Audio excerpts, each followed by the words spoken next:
আসসালামু আলাইকুম, আমি জাহেদ হাসান অন্তর। হ্যাকুইদ অন্তর ইউটিউব চ্যানেলে আপনাদের সবাইকে স্বাগতম। আজকে আমি একটা লাইভ ওয়েবসাইটে আপনাদেরকে স্ক্রিন ফাইন্ড করে দেখাবো। তো এই ভিডিওটা সম্পূর্ণ এডুকেশনাল পারপাস। তো আপনারা এই সকল টেকনিকগুলো ইউজ করে সাইটগুলো হার্ম করার ট্রাই করবেন না এবং কোনো ধরনের ইলিগাল অ্যাক্টিভিটিস করার ট্রাই করবেন না। এর জন্য হ্যাকুইদ অন্তর ইউটিউব চ্যানেল এবং আমি দায়ী থাকবো না। ওকে, তো এটা হচ্ছে যে আমাদের ওয়েবসাইট। তো আজকের ভিডিওতে আমরা এই ওয়েবসাইটেই স্ক্রিন ফাইন্ড করে দেখব। তো ফার্স্টলি এক্সক্লেনেশন ফাইন্ড করার জন্য আমাদের হচ্ছে যে ইন পয়েন্ট লাগবে, যেখানে মূলত আমরা এসকিউএলআই পেলোড দিতে পারি। অর্থাৎ যেই ইন পয়েন্টটা আসলে আমাদের ইউজার ইনপুট সরাসরি এসকিউএল কোয়েরি হিসেবে ইউজ করতেছে, আমাদেরকে সেই ইন পয়েন্টটা লাগবে। তো এই ইন পয়েন্টটা আপনারা চাইলে ম্যানুয়ালি সাইটের প্রতিটা লিঙ্ক, প্রতিটা নেটবারে গিয়ে আসলে ম্যানুয়ালি ভিজিট করে সেই ইন পয়েন্ট আপনারা খুঁজে নিতে পারেন, অথবা গুগল ডরকিং ইউজ করে আপনারা ইন পয়েন্ট খুঁজতে পারেন। তো আমি কি করব, আজকে গুগল ডরকিং ইউজ করে সেই ইন পয়েন্ট খুঁজব। তো আমি আগে সাইটটা কপি করি, র ডোমেইন নেমটা কপি করি। কপি করার পর একটা প্যারামিটার ইউজ করব, সেটা হচ্ছে সাইট প্যারামিটার। এখানে জাস্ট আমরা আমাদের ডোমেইন নেমটা রাখবো। এখন হচ্ছে যে এই সাইট প্যারামিটার দ্বারা বোঝাচ্ছে যে আমরা শুধু এই ডোমেনের জন্যই ইনফরমেশন খুঁজতে যাচ্ছি বা এই ডোমেনের জন্য স্পেসিফিক কিছু খুঁজতে যাচ্ছি। তো এখন হচ্ছে যে আমরা URL parameter, in URL parameter use করব। যে ইন ইউআরএল প্যারামিটার দ্বারা বোঝায় হচ্ছে যে ইউআরএল এর ভিতরে কিছু একটা থাকবে।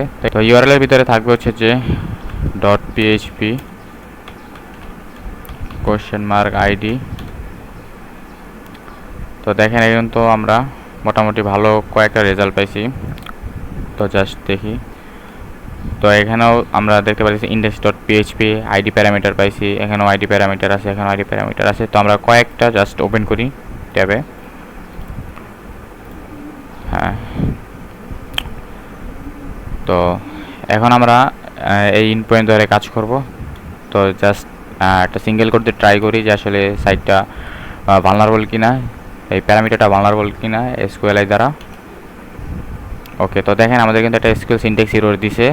এর মানে বোঝা যাচ্ছে যে সাইটটা আসলে আমাদের যে ইউজার ইনপুট সেটা সরাসরি এসকিউএল কোয়েরি হিসেবে ব্যবহার করছে। তো সাইটটা ভালনারেবল এসকিউএলআই দ্বারা। তো এখন আমরা এটা ব্যালেন্স করার ট্রাই করি। ওকে, ব্যালেন্স হচ্ছে না। তো এখন সিঙ্গেল কোডটা সরাই দিই। ওকে, তো ব্যালেন্স হয়ে গেছে। এখন হচ্ছে যে ম্যাক্স কলাম কাউন্ট করব। ম্যাক্স কলাম কাউন্ট করি অর্ডার বাই দিয়ে, অর্ডার বাই 10। ওকে, 9। ওকে, তো আমরা ম্যাক্স কলাম পেলাম হচ্ছে যে 8টা। তো এখন ইউনিয়ন সিলেক্ট করি আমাদের হিডেন ভালনারেবল কলামটা বের করার জন্য। Union select.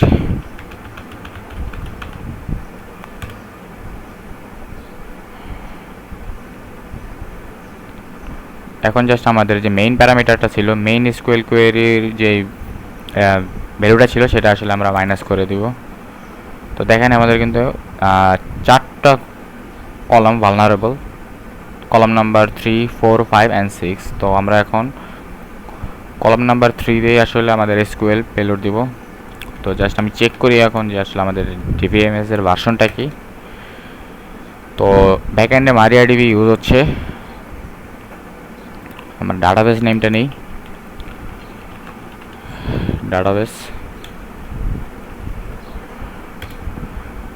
ওকে, এটা হচ্ছে যে আমাদের ডাটাবেস। এটা কপি করি। এখন হচ্ছে যে আমরা কলাম কাউন্ট করব, কতগুলা কলাম আছে এই ডাটাবেসের, সরি টেবিল, এই ডাটাবেসের ভিতরে কতগুলা টেবিল আছে।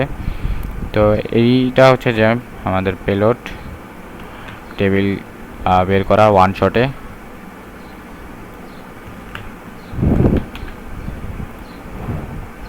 জাস্ট এখানে ডাটাবেসে আমরা আমাদের ডাটাবেস নেমটা দিয়ে দিব।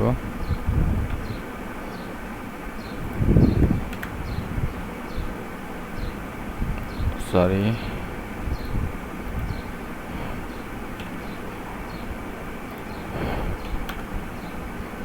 ওকে, তো দেখেন menu, news, upload file, category এগুলো হচ্ছে যে আমাদের এই ডাটাবেসের ভিতরে টেবিল। তো আমরা যে কোনো একটা টেবিল সিলেক্ট করি, যেমন ধরেন যে মেনু। এরপর হচ্ছে যে আমরা এই টেবিল থেকে কলাম বের করব।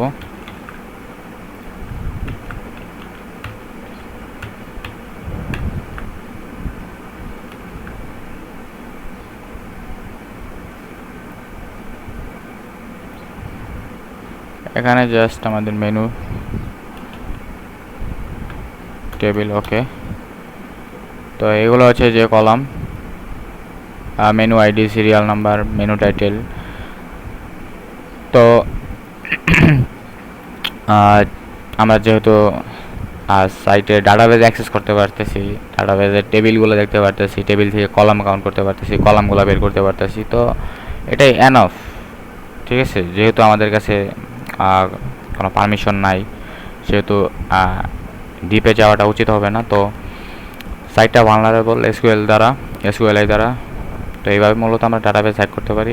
আমি মূলত এটাও দেখলাম যে একটা ওয়েবসাইট আমাদের কাছে আছে, সেখানে সেই ওয়েবসাইটটা তো আমরা ইন পয়েন্ট কীভাবে খুঁজে বের করবো, এসকিউএলআই করতে পারি সেই in point Google dot king use করে, সেটাও দেখলাম। তো আজকে এই পর্যন্তই, দেখা হচ্ছে অন্য কোনো একটা ভিডিওতে। তো সে পর্যন্ত স্টে সেফ, স্টে সিকিউর, আল্লাহ হাফেজ।